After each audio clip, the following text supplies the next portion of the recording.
السلام علیکم ناظرین، میں آصف خان ہوں۔ آپ یوٹیوب چینل دیکھ رہے ہیں۔ ناظرین، آئینی عدالت کی بجائے آئینی بینچ پر اتفاق ہو گیا، لیکن اس میں ایک اہم نقطہ ہے، اس نقطے پر ڈیڈ لاک باقی ہے۔ وہ کس نقطے پر ڈیڈ لاک ہے آپ کے ساتھ شیئر کریں گے۔ اور مسلم لیگ نون کے ارکان پارلیمنٹ کا اپنی ہی پارٹی کے ساتھ بغاوت، اور مسلم لیگ نون کے ارکان آئینی ترمیم میں حکومت کو ووٹ نہیں دیں گے، پاکستان تحریک انصاف کا دعویٰ، اس کے حوالے سے بات کریں گے۔ اور میاں نواز شریف صاحب کو مودی کی یادیں ستانے لگیں، اور میاں نواز شریف صاحب جو ہے کشمیر کو بھول گئے ہیں۔ ان موضوعات پر تجزیہ آپ کے ساتھ شیئر کریں گے۔ آئینی عدالت کے قیام کے لیے حکومت نے کافی کوششیں کی، اور حکومت نے کافی رابطے کیے، اور اس حوالے سے بہت زیادہ جو انتھک محنت ہے وہ پاکستان مسلم لیگ نون کا ہے، لیکن اس تمام محنت کے اب جو ہے ان کو پھل ملتے ہوئے نظر نہیں آ رہے،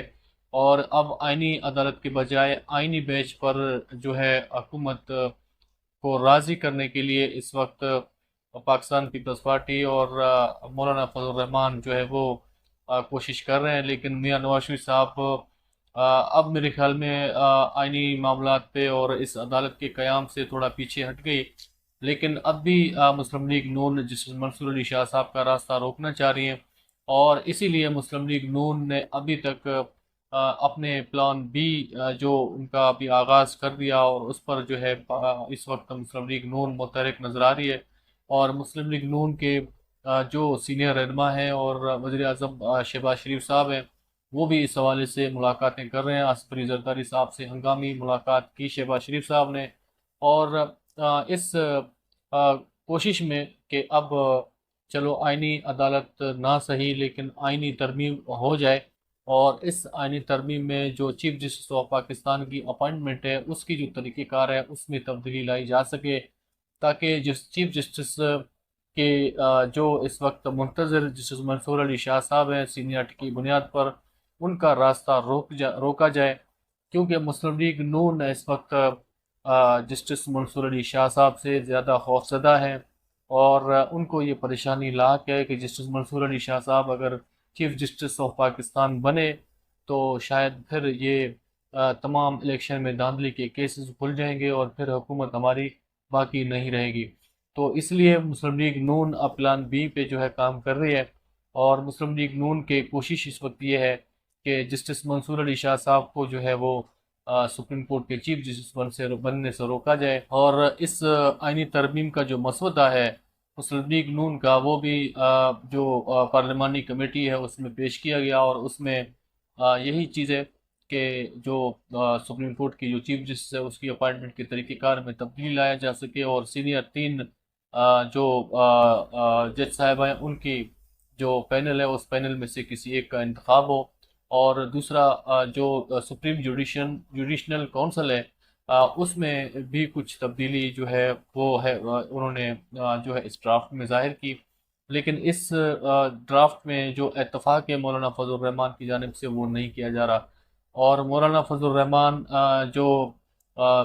تین جج صاحبان کی جو پینل ہے جو چیف جسٹس آف پاکستان کی اپائنٹمنٹ کے لیے، تو اس پینل پر جو مولانا فضل الرحمان ہے وہ اتفاق نہیں کر رہے، اور سپریم جوڈیشنل کونسل میں جو کچھ ترمیم ہے تو اس پر بھی مولانا فضل الرحمان جو ہے وہ اتفاق نہیں کر رہے۔ باقی آل اوور جو بینچ ہے آئینی عدالت کا، اسی سپریم کورٹ کے انڈر وہ بینچ بنے گی، اور اس بینچ کو بنانے کے جو طریقہ کار ہیں وہ تمام قانونی جو معاملات ہیں اس پر اتفاق مکمل طور پر ہو چکا ہے، لیکن اب اس اہم اور ایک نقطے پر جو معاملہ ہے اس وقت پھنسا ہوا ہے، اور اسی لیے مسلم لیگ نون اس وقت کافی زیادہ پریشانی کے عالم میں مبتلا ہے، اور مسلم لیگ نون اس وقت خوفزدہ بھی ہے کہ یہ جو آئینی ترمیم کا معاملہ ہے اس پر جو ہے مولانا فضل الرحمان اور جو ان کے جو اتحادی ہیں ان کو منایا جائے، جو سپریم کورٹ کے جو چیف جسٹس کی اپائنٹمنٹ ہے اس پر تین جج صاحبان کی جو پینل ہے اس پر جو ہے مولانا فضل الرحمان کو راضی کیا جائے۔ تو اسی حوالے سے آصف علی زرداری صاحب سے شہباز شریف صاحب نے بھی ملاقات کی، اور اس وقت ہنگامی ملاقاتیں مسلم لیگ نون کے جاری ہیں، اور مسلم لیگ نون اس وقت سر توڑ کوششیں کر رہی ہے کہ کم سے کم پلان بی پر جو ہے وہ عمل درآمد ہو سکے، لیکن دیکھتے ہیں کہ اس پر عمل درآمد ہوتا ہے کہ نہیں ہوتا، اور مولانا فضل الرحمان کہاں تک اسٹینڈ لیتے ہیں اور کہاں تک اپنے موقف پر قائم رہتے ہیں۔ لیکن اب اس جو کھیل کا آخری اوور ہے وہ اس وقت آخری اوور جاری ہے، اور عنقریب یہ کھیل اپنے اختتام کو پہنچنے والی ہے، اور اس کا رزلٹ جو ہے کچھ بھی ہو سکتا ہے، اور اس کا رزلٹ حکومت کے حق میں بھی ہو سکتا ہے اور حکومت کے مخالف بھی ہو سکتا ہے۔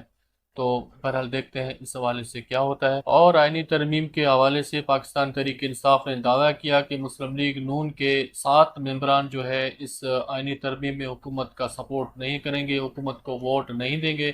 اس کے بعد مسلم لیگ نون کے اندر کافی زیادہ کھلبلی مچ چکی ہے اور بغاوت کر رہے ہیں، ان کی تلاش میں اس وقت مسلم لیگ نون متحرک ہو چکی ہے۔ لیکن اب اس کا جو تلاش ہے اس میں یہ ظاہر ہوتا ہے کہ نہیں ہوتا کہ وہ کون سے جو اراکین پارلیمنٹ ہے جو مسلم لیگ نون کے خلاف جو ہے ووٹ دے گے اور پاکستان مسلم لیگ نون کو سپورٹ نہیں کریں گے۔ لیکن اس حوالے سے جو دعویٰ ہے پاکستان تحریک انصاف کے چیئرمین بیرسٹر گوہر کا، تو یہ دعویٰ جو ہے کتنا درست ہے اور کتنا درست نہیں ہے یہ تو آنے والے وقت میں پتہ چلے گا۔ لیکن اس کے جو بیرسٹر گوہر نے دعویٰ کیا تو اس دعوے میں یقیناً کوئی صداقت ہوگی، اور پاکستان مسلم لیگ نون کے کچھ ایسے رہنما ہیں جو مسلم لیگ نون کے ساتھ جو ان کی جو نظریہ ہے اس میں کافی ٹکراؤ ہے، اور اس وقت جو حالات کریٹ کیے ہوئے ہیں پاکستان مسلم لیگ نون نے ملک بھر کے اندر، اور جو اس وقت سیاسی بیانیہ جو سیاسی نیریٹو لے کر حکومت چل رہی ہے اور مسلم لیگ نون چل رہی ہے، تو اس وقت مسلم لیگ نون کے اپنے لوگ اور اپنے کارکنان اور اپنے ان کے جو ارکان پارلیمنٹ ہیں وہ بھی اس اقدامات سے اور حالیہ مسلم لیگ نون کے جو سیاسی پالیسیاں ہیں ان سے کافی زیادہ پریشان بھی ہیں اور کافی زیادہ جو ہے وہ غم و غصہ میں بھی ہیں، کیونکہ اس وقت مسلم لیگ نون کے جو اقدامات ہیں، اس وقت مسلم لیگ نون کے جو سیاسی بیانیہ ہے وہ جمہوری تقاضوں کے مطابق نہیں ہے، وہ آئین کے مطابق نہیں ہے۔ تو اس لیے پاکستان مسلم لیگ نون کے اہم رہنما مفتاح اسماعیل جیسے اور شاہد خاقان عباسی جیسے لوگ اور چودھری نثار علی خان جیسے جو سینئر ترین جو ان کے لوگ ہیں وہ بھی ان سے کنارہ کش ہو چکے ہیں۔ لیکن اس وقت میاں نواز شریف صاحب جو اپنا سیاسی بیانیہ لے کر چل رہے ہیں اور اپنا جو سیاسی اس وقت جماعت کو ایک امیج دینے کی کوشش کر رہے ہیں، تو یہ امیج جو ہے کافی جو ہے بھیانک ہے، اور پاکستان مسلم لیگ نون کا یہ جو سیاسی نقش اور سیاسی عکس جو اس وقت ملک کے اندر بن رہی ہے اور لوگوں میں جو اس کا تاثر بن رہا ہے وہ نفرت انگیز بن رہا ہے، اور اس میں پاکستان مسلم لیگ نون کو جو ہے کافی زیادہ تنقید کا اور پاکستان مسلم لیگ نون کو عوام میں کافی زیادہ نفرت کا سامنا ہے۔ دوسری جانب ASCO کانفرنس اختتام پذیر ہوئی، اور یقیناً اس کانفرنس کے اچھے نتائج قوم کے لیے ملک کے لیے ثابت ہو سکیں گے۔ لیکن اسی اجلاس کے دوران انڈیا کے جو وزیر خارجہ ہیں وہ بھی شریک ہوئے۔ اس کے بعد میاں نواز شریف صاحب سے انڈین صحافیوں نے ملاقات کی، اور اس پر میاں نواز شریف صاحب نے جو ہے نریندر مودی صاحب کو جو ہے یاد کیا، اور انہوں نے کہا کہ نریندر مودی صاحب اس اجلاس میں شریک ہوتے تو اور اچھا ہوتا، اور میاں نواز شریف صاحب اس وقت جو قربتوں کا اظہار کر رہے ہیں ہندوستان کے ساتھ، تو یقیناً یہ کشمیریوں کے ساتھ ناانصافی ہوگا، اور میاں صاحب جو ہے کشمیریوں کو بھلا کر جو ہے نریندر مودی کو یاد کر رہے ہیں، اور نریندر مودی کو اس ASCO اجلاس میں دیکھنا چاہ رہے تھے، اور میاں صاحب چاہ رہے تھے کہ اس ASCO اجلاس میں نریندر مودی موجود ہو، لیکن ایسا نہیں ہو سکا، اور کشمیریوں کے ساتھ جو ظلم اور بربریت ہندوستان کی جانب سے کی گئی اور وہاں جو ان کی بنیادی حقوق کو تلف کیا گیا کشمیریوں کے ساتھ،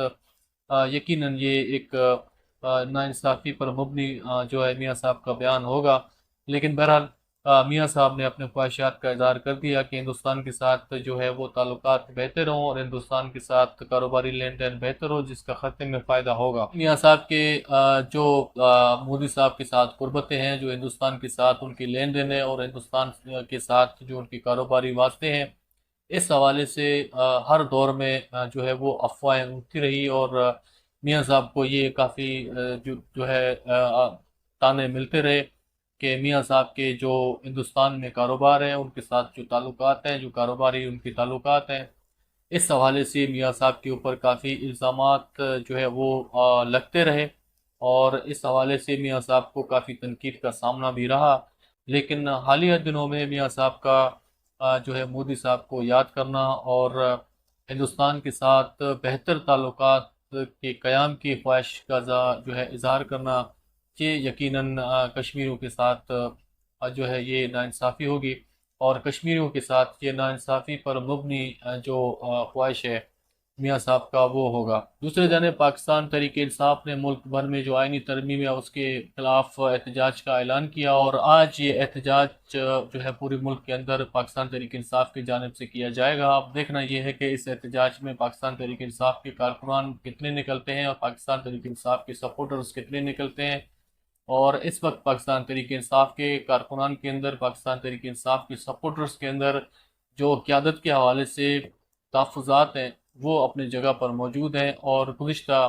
جو اسلام آباد کا جو احتجاج تھا پاکستان تحریک انصاف کا، اس میں جس طریقے سے مس ہینڈل کیا گیا پورے احتجاج کو، اور ان کے جو اثرات ہیں ان کو بے سود کیا گیا پاکستان تحریک انصاف کی لیڈرشپ کی جانب سے، تو ان کا بھی غم و غصہ جو ہے کارکنان کے اندر موجود ہے۔ لیکن اب دیکھنا یہ ہے کہ پاکستان تحریک انصاف کے جو کارکنان ہیں وہ اب باہر نکلتے ہیں اور احتجاج کرتے ہیں، اور کس طرح احتجاج کرتے ہیں اور کس نوعیت کا احتجاج کرتے ہیں اور کتنی تعداد میں پاکستان تحریک انصاف کے لوگ اور کارکنان نکلتے ہیں۔ لیکن دوسرے جانب اس وقت جو سیاسی حالات ہیں اور اس وقت جو سیاسی معاملات ہیں وہ اس وقت اپنے آخری مراحل میں داخل ہو چکے ہیں، اور معاملہ اب فائنلائزیشن کی طرف جاری ہے، اور اب دیکھنا یہ ہے کہ اس میں پاکستان تحریک انصاف اور مسلم لیگ نون اور پاکستان پیپلز پارٹی اور جے یو آئی سے تمام جماعتیں جو اپنے اپنے مسودے، اپنے اپنے موقف، اپنے اپنے نظریے، اپنے اپنے بیانیے اور اپنے اپنے سیاسی مقاصد کو ترجیح دیتے ہوئے اس سیاسی بحث مباحثے کو آگے بڑھا رہے ہیں۔ تو دیکھتے ہیں کہ اس کا فائنل رزلٹ کیا ہوتا ہے، اور یہ کس کے حق میں جا رہا ہے، اور یہ سیاسی میدان کون جو ہے وہ مار رہا ہے۔ اور بظاہر اس وقت حکومت کو شکست ہوتی ہوئی نظر آ رہی ہے، اور حکومت اپنے اس شکست کو دیکھ کر کافی زیادہ خوفزدہ، پریشان اور اس طرح کی کیفیت میں مبتلا ہے۔ تو دیکھتے ہیں کہ یہ آئینی جو ترمیم کا جو اس وقت معاملہ ہے یہ کیا صورتحال اختیار کرتی ہے، اور یہ جو ہے کس طرف جاتی ہے معاملہ، اور یہ آئینی ترمیم ہو پاتی ہے نہیں ہو پاتی ہے، اور اگر ہوتی ہے تو کس شرائط پر ہوتی ہے، کس بنیاد پہ ہوتی ہے، اس کا آنے والے دنوں میں پتہ چلے گا، اور وقت بالکل کم ہے، اور بہت ہی کم وقت میں یہ معاملہ جو ہے اب جو ہے وہ وائنڈ اپ ہوگا۔ تو اس حوالے سے مزید جو بھی خبریں ہوں گی، جو بھی اطلاعات ہوگی، ہم آپ کے ساتھ شیئر کرتے رہیں گے۔ تب تک اجازت دیجیے، اللہ نے کے بعد۔